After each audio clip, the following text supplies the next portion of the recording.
You mentioned Bobby Isaac. You were with him the night he passed away at Hickory. Yeah. Bobby was he was like a member of our family, and he had been through some rough times. And he'd been at the pinnacle, winning setting land speed records, and we'd go to the races when I was a kid, and he'd be driving the K&K Dodge and Harry Hyde and Buddy Parrott and all those guys on that team. But if he'd fall out, we'd leave. And so if he ever fell out of a race, we'd have to leave right then. Later in life, all those years he was winning races and winning land speed records, he'd give everything away. He got tools, and so here he is trying to get back and run late model. And right. He had quit. He had won he won the championship in the Cup and all that, and then just decided one day that he wasn't going to race anymore. Yeah. Right. And he took like a couple-year break, right? He did. Took a couple of years. Well, climbed out of the car. Remember at Talladega, got out of Bud Moore's car because he heard ghosts or heard voices or whatever. Yeah. So I think. Let's talk about that. There's a race at Talladega. He's apparently leading the race. That's the tail, and pulls in the garage and gets out. Yeah. Is that true? Yeah, he did. He climbed out and he said, he told Bud Moore and those guys that I heard voices. I think my personal opinion, being around him a lot and as a physician, is that he was having health issues. That he might, really? My guess is, and I never ask him because he's a very private guy, even though it'd just be he and I working on the car. My guess was that he probably was having chest pain. Mm-hmm. And he just got out of the car. That's my guess. So but the old story is that since Talladega is built on an old Indian burial ground, that the land is cursed, and he had heard story. He was hearing voices as he's going around the track, and decided to pull off in the middle of the race and quit. And he did. He got out and never didn't race again. So he gets back in a late model a couple years later. Yeah. And suffered a heart attack on the racetrack. Is that right? Right. He did. We we went to Hickory that afternoon, and I came from medical school and up there, and I was the only guy he had, just me and him. Really? And we had we had a couple of volunteer guys who were going to be there later. Yeah. But we kept putting tires on it, and he was so loyal to Goodyear, from all the years in Cup racing. But Goodyear wasn't the way to go on short tracks. Firestone was the tires, and the Gene White Company, they were all there. So I'm trying to get him to put the Firestones on, and he won't. So he's not feeling good. And so Butch Lindley's car pulls in, and Mike Beam is the crew chief for Butch Lindley. And Mike comes over and says, "Hey, man, Isaac, is that the car you guys built for Isaac?" I said, "Yeah." He said, "You're not going to go anywhere with those Goodyears on." I said, "I realize that." So I borrow a set of Firestones to put on the car, and I go get Bobby. He's laying down at the car in the infield, Hickory. He comes. He's really a lot faster. And he says, "Why don't you get in and run some laps?" So if I'm not feeling great, so if I have to pull in, maybe you drive it. And I said, "Well, hey, I'd love to, but I'm supposed to work for Ned tonight upstairs." I said, "I don't know what I do. I can't let Ned down. He's been so good to me." He said, "We'll be all right." So long story short, he practices a little more, and it still doesn't feel good. So then I go see him, and some other guys get there. They're going to help out, and I go up and sit in the tower. Race starts. He's running second or third, 40 laps to go. Starts weaving in the backstretch, slows down. Caution lights come out because someone flipped a caution light up in the tower. Yeah. And he comes down pit road, and they're over at the window net, and they talk to him for a minute. He goes back out, green flag again, about 2 more laps. He comes down pit road again. They pull him out of the car. This time they're calling for the ambulance to come up pit road. I tell Ned I got to go. Wow. And so I leave. I follow the ambulance to the local hospital, and it was at Catawba Memorial there at Hickory. And the local hospital doctor was a local general practitioner. So I'm in my second year of med school, but I still don't know a lot, And so I'm talking with Bobby there and he says, "Doc, the old car drove so hard tonight." He's got his fire suit off down around his waist. It's just me and his wife there. And they're going to do some x-rays on him, and they hadn't done an EKG, nothing yet. And then he collapses in full arrest, and they call a doctor in as a cardiologist who lives down in Newton. He's on the way to the hospital, and we're doing all the CPR stuff. So here I am. This is my hero. Yeah. And I'm on his chest doing CPR, and his wife is 5 feet away crying, and he just didn't make it. So it was I didn't know what to do, and I called Ned, who was already home, because by the time we got everything done, it was 1 o'clock in the morning, and I called Ned. I said, "Hey, I'm at the hospital, Ned, and Bobby didn't make it." And he said, "What?" And he said, "I'll be right there." And he said, "You got to call Pearson." So I called Pearson at home, and his wife said that he's on his way back from running the Baby Grand race with Larry and Ricky, and I'll tell him as soon as he gets home. So, it was just a really, really tough tough one. That sounds like it, man. I didn't know all that. That's you've been is that the first experience that you had where this profession of being a medical doctor crosses the life and the lifestyle of being involved at the racetrack? This is something that's going to continue to happen to you multiple times over the course of your career. And I was driving over here today, and I was thinking about one of the things that I really wanted to ask you. And you were with Rusty at Bristol in '88. People don't know how serious that situation was with Rusty. Right. You saved Don Marmor's life at Atlanta in 1988. An ARCA racer. You were present on pit road when Mike Rich was killed at Atlanta in 1990. You've had all these multiple occurrences and where your professional life as a physician crosses the path of racing and what you grew up around. And I've always kind of wondered how you manage that. How do you got these amazing relationships with Ned, his sons, Dale, and Dad, and all everybody that you cross paths with, right? You're building these friendships and relationships, but you also are seeing these people injured and killed. How did you separate the two? That the Isaac night changed my life because I went back to med school and was going to walk away. And one of my professors he said this should spur you to be the best you can be. You should be that guy. You should be that trauma guy, that cardiac guy, that is a difference maker. That if anybody's really bad, you're the guy standing over the bed. You're going to give them the best chance to make it. And so that prompted me to go be the advanced cardiac life support instructor and the trauma guy I wanted to be. If somebody had something happen, I wanted to be the guy, the best guy they had standing over the bed that could make a difference. And so getting back into racing, the relationships I had with all these people you're talking about, as you all know, a lot of drivers back then, they didn't go to doctors. Yeah. They didn't trust doctors. And if they did go somewhere, they'd give them medicine and these doctors had no idea what they're doing. And so they'd get on the racetrack and 135-degree cockpit at 3 hours, and they get dehydrated, and the medicine creates problems. They get toxic, all kinds. So they'd come to me. They knew it was total confidentiality, and which was a blessing and a curse because a lot. But it was. I loved it because I respected them. They knew I was never going to say anything. Even though I was a broadcaster, that was professional confidence. Nothing went on the air.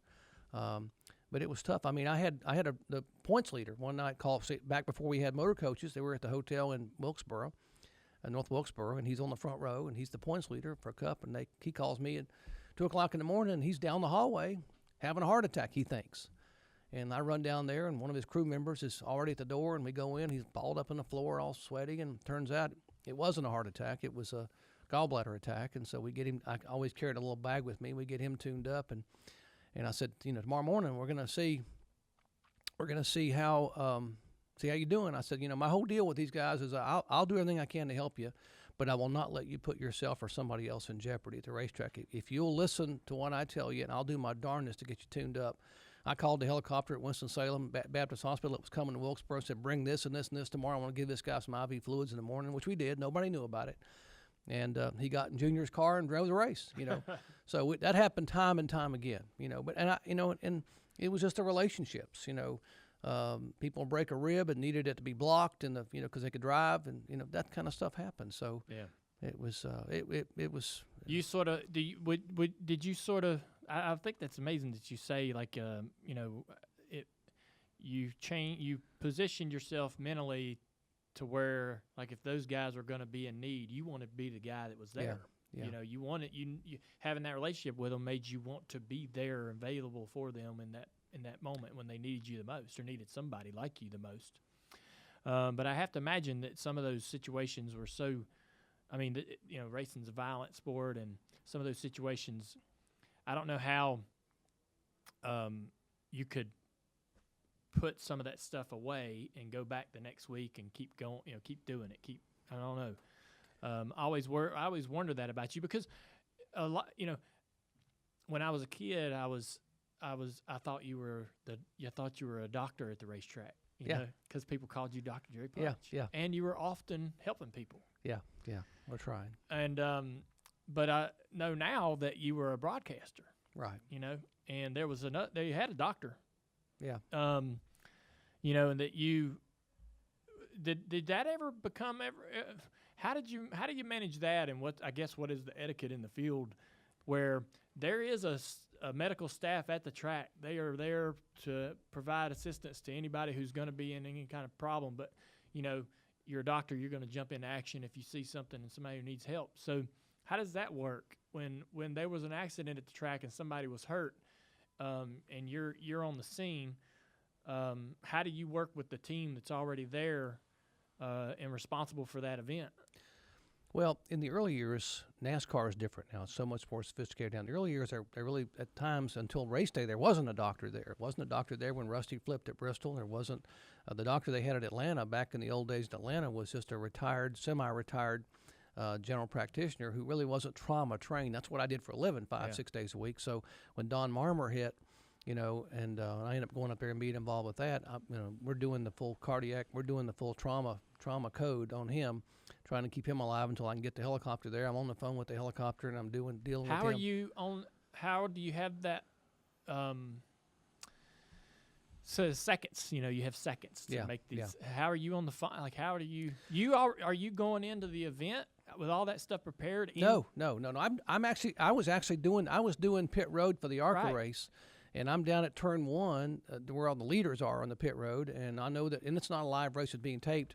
And I heard a loud crunch out there, and I'm, we're on a red flag, and so I'm walking up pit road, and the ARCA official says to me, I said, "Hey, what bad wreck up there?" And the official said, "Yeah, he's gone." And I said, "What? He's gone? What do you mean he's gone?" And they told me, so I go take off running. And I get up there, and the guys from Atlanta South, the ambulance crew, great crew. They're trying to get him out of the car, and the car's he's just pinned in the car and bad situation, multiple fractures. So I climb in the car with those guys. I still got my fire suit on. I put my microphone in my pocket, and next thing you know, we put a line in his heart. We're doing all kinds of stuff there, and get him to the care center. The doctor in there just says, "Do what you got to do." They don't have a lot of things I need, but I knew I could do this and this and this to try to reduce pressure in the brain. And so then we got the ambulance, the helicopter on the way, but they won't come unless he's stable. So I'm sort of fibbed to them on the phone. As I'm talking to the driver and we're doing all these things, I'm telling the helicopter he's not. But that's the only chance he's got is if we get them there. And I'm ventilating him, trying to reduce the intracranial pressure so he doesn't. It's just all these things I'm trying to do in a hurry. And we stabilize him enough. The helicopter gets there, they fly him out, and he survives. And I walk back out and get ready to start the race. And I didn't know this at the time. All the folks in the TV truck were been sitting there for 45 minutes listening through my microphone that was stuck in my pocket. And I come back and say, "Hey guys, I'm sorry, I'm back." And then I hear all this cheers erupt, from the TV truck, like holy cow. I said, "Well, what are you guys?" And they said, "We heard everything." Wow. So it was. Have you seen Don? No, I haven't. Accident? But it was about 10 years ago that I got a phone call. Gives me chills to think about. I got a phone call on Christmas Eve, and it was from his son. And they said, "We've been trying for 20 years to get your phone number." And he said, "We're having family Christmas. My dad's here, and I wanted to call you and tell you, if as a family, thank you. Dad's didn't ever race anymore, but we got him with us, blah, blah, and thank you, Dr. Punch."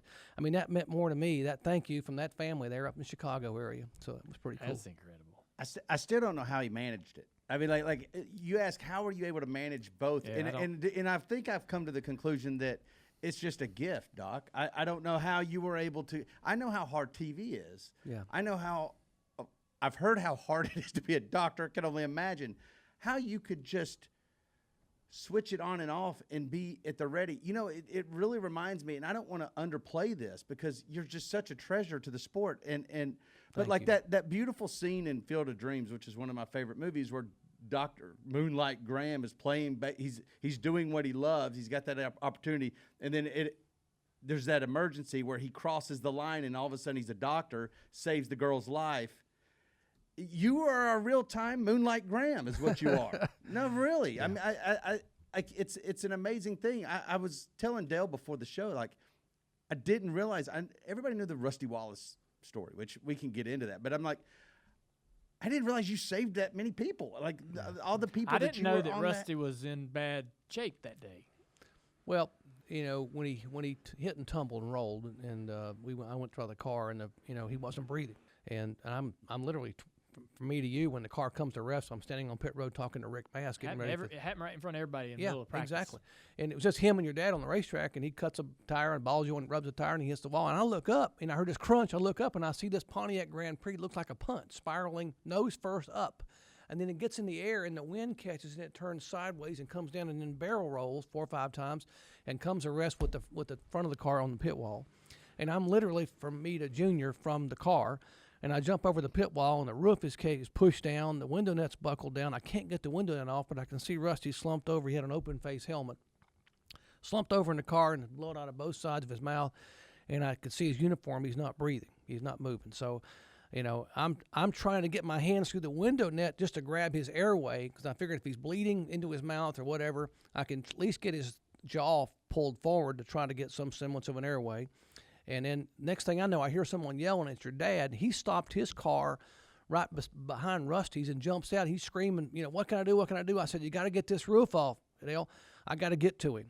And so he screams, and Dick Beatty jumps across. So was the NASCAR, director of officials. He jumps across, and he says, Doc, you got to back away. We got to cut this roof. I said, I can't back away, Dick. I'm holding the airway, but you got to get this roof off. And so Beatty takes his Winston Cup hat and puts it over my face. And they took another hat and put it over my face, and I'm holding him through the window net as best I can. And they're sawing this roof so I don't get sparks and stuff in my face. And we get to Rusty, and within the next few minutes, it turns out, fortunately, Rusty, well, knucklehead, but Rusty had eaten a ham sandwich. He had inhaled a ham sandwich right before he got in the car. And when he did the tumbles, part of that ham sandwich came back up and through his esophagus and blocked his airway. So the not breathing wasn't trauma related. It wasn't head injury related. It was physically the blockage from the sandwich. So the more having an airway and letting him, it sort of resolved itself. But I didn't know that. But we needed to have an airway. I knew he was going to be in cardiac arrest within a minute if we didn't get an airway to him. So we gave him an ambulance. He goes to the hospital, gets admitted, calls back to the track that night via the TV truck and says, hey, I'm in the hospital. I'm fine. Tell Doc I'm good. But he looks terrible because I had soot all over my face and hair, paint. But the best part of that whole story was about an hour before the Busch race started that night, now the Xfinity Series.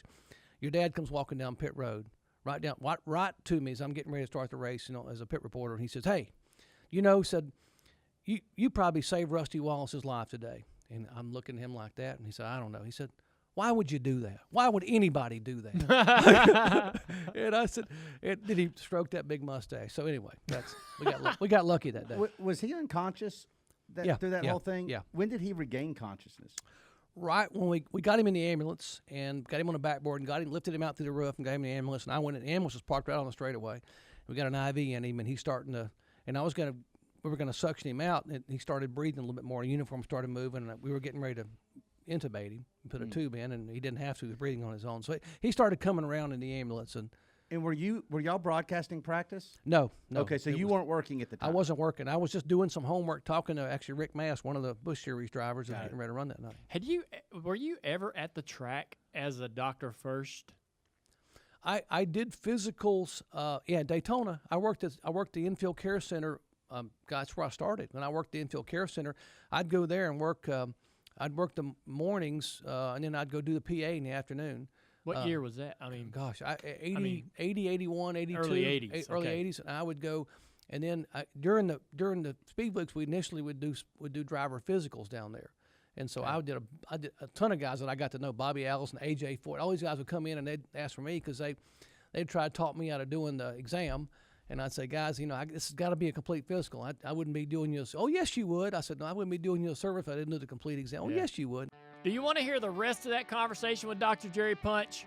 Well, you can if you listen to the entire podcast, the Dale Jr. Download, available on all major podcast platforms.